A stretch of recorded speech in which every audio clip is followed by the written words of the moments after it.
സംസ്ഥാനത്ത് പവർ കട്ടും ലോഡ് ഷെഡിങ്ങും KECB അനൗൺസ് ചെയ്തേക്കാണ്. ഈ ചൂടുകാലത്തും ഇങ്ങനെ ഒരു കറണ്ട് പോക്ക് നമുക്ക് വല്ലാത്തൊരു തലവേദനയാണല്ലേ. പവർ കട്ട് ഉണ്ടെങ്കിലും സോളാർ ഉള്ളപ്പോൾ നിങ്ങൾ പേടിക്കേണ്ടി വരില്ല എന്ന് പറഞ്ഞാൽ നിങ്ങൾക്ക് വിശ്വസിക്കാനാകുമോ? അതിനുള്ള പോംവഴിയാണ് hybrid solar system. Battery backup ഉള്ള ഇത്തരം സിസ്റ്റങ്ങൾക്ക് പവർ കട്ട് ഒരു പ്രശ്നമേ അല്ല. പകൽ സമയത്താണ് ലോഡ് ഷെഡിംഗ് എങ്കിൽ സോളാർ പാനലുകൾ ഉൽപ്പാദിപ്പിക്കുന്ന വൈദ്യുതി ഉപയോഗിച്ച് നമുക്ക് വീട്ടുപകരണങ്ങൾ പ്രവർത്തിപ്പിക്കാനായിട്ട് സാധിക്കും. ബാക്കി വരുന്നവ ബാറ്ററി ചാർജ് ചെയ്യാനായിട്ട് ഉപയോഗിക്കാം. അതുകൊണ്ട് തന്നെ ബാറ്ററിയുടെ ചാർജ് പെട്ടെന്ന് തീരുകയില്ല. രാത്രിയാണ് ലോഡ് ഷെഡിംഗ് എങ്കിൽ നിങ്ങൾ പകൽ സമയത്ത് ചാർജ് ചെയ്ത് വെച്ചിരിക്കുന്ന ബാറ്ററിയിൽ നിന്ന് നിങ്ങൾക്ക് വൈദ്യുതി ഉപയോഗിക്കാനായിട്ട് കഴിയും. നിങ്ങളുടെ ബാറ്ററിയുടെ ശേഷി അനുസരിച്ച് നിങ്ങൾക്ക് മണിക്കൂറുകളോളം ബാക്കപ്പ് ലഭിക്കും. പവർ കട്ട് സമയത്ത് എത്ര സമയം ബാക്കപ്പ് ലഭിക്കും എന്നുള്ളത് നിങ്ങളുടെ ബാറ്ററിയുടെ ശേഷിയും നിങ്ങൾ ഉപയോഗിക്കുന്ന ഉപകരണങ്ങളും അനുസരിച്ചാണ് ഇരിക്കുന്നത്. AC, വാട്ടർ പമ്പ് തുടങ്ങിയ വലിയ ലോഡുള്ള ഉപകരണങ്ങൾ നിങ്ങൾ പവർ കട്ട് സമയത്ത് ഒഴിവാക്കുകയാണെങ്കിൽ കൂടുതൽ സമയം നിങ്ങൾക്ക് ബാക്കപ്പ് ലഭിക്കും. AC പ്രവർത്തിപ്പിക്കണമെങ്കിൽ ഉയർന്ന കപ്പാസിറ്റി ഉള്ള ലിഥിയം ബാറ്ററി ഒക്കെ ഉപയോഗിക്കുന്നത് നല്ലതാണ്.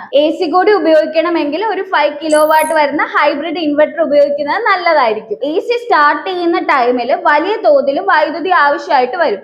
അതുകൊണ്ട് തന്നെ ഈ ലോഡ് താങ്ങാൻ കഴിയുന്ന ആധുനിക ഹൈബ്രിഡ് ഇൻവെർട്ടറുകൾ പോലെയുള്ളവ തിരഞ്ഞെടുക്കുന്നതായിരിക്കും നല്ലത്. അതായത് മൈക്രോടെക്കിന്റെ ഒക്കെ ഇൻവെർട്ടർ തിരഞ്ഞെടുക്കുന്നതായിരിക്കും കൂടുതൽ നല്ലതെന്ന് പറയുന്നത്. ലിഥിയം ബാറ്ററി തിരഞ്ഞെടുക്കുന്നതിനുള്ള കാരണം എന്ന് പറയുന്നത് ഇത് വേഗത്തിൽ ചാർജ് ആവുകയും അതോടൊപ്പം തന്നെ കൂടുതൽ വൈദ്യുതി ഇതിന് നൽകാനായിട്ടും സാധിക്കും. നിങ്ങൾ സോളാറിലാണ് AC പ്രവർത്തിപ്പിക്കുന്നതെങ്കിൽ നിങ്ങൾ ഇൻവെർട്ടർ AC തിരഞ്ഞെടുക്കുന്നതായിരിക്കും കൂടുതൽ നല്ലത്. ഇനി നിങ്ങളുടെ വീട്ടിൽ ഒരു ഓൺ ഗ്രിഡ് സിസ്റ്റം ആണ് ഉണ്ടെങ്കിൽ നിങ്ങൾക്ക് പവർ കട്ട് സമയത്തും കറണ്ട് ലഭിക്കണമെന്നുണ്ടെങ്കിൽ നിങ്ങൾ ഹൈബ്രിഡ് സിസ്റ്റത്തിലേക്ക് മാറുന്നതായിരിക്കും നല്ലത്. ഇനി നിങ്ങളുടെ വീട്ടിൽ സാധാരണ ഇൻവെർട്ടർ ഉണ്ട് എങ്കിൽ നിങ്ങൾക്ക് പാനലുമായിട്ട് ഇൻവെർട്ടർ കണക്ട് ചെയ്ത് അത് സോളാർ ഇൻവെർട്ടർ ആക്കി മാറ്റാവുന്നതാണ്. ഇത് നിങ്ങൾക്ക് പവർ കട്ട് സമയത്ത് കൂടുതൽ ഉപയോഗപ്പെടും. ഇടയ്ക്കിടയ്ക്കുള്ള ഈ കറണ്ട് പോക്കും പവർ കട്ടും കാണാൻ ബുദ്ധിമുട്ട് ഇരിക്കുകയാണ് നിങ്ങളെങ്കിൽ ഉടൻ തന്നെ സ്ക്രീനിൽ കാണുന്ന നമ്പറുമായി കോൺടാക്ട് ചെയ്ത് ഹൈബ്രിഡ് സോളാറിലേക്ക് മാറിക്കോളൂ.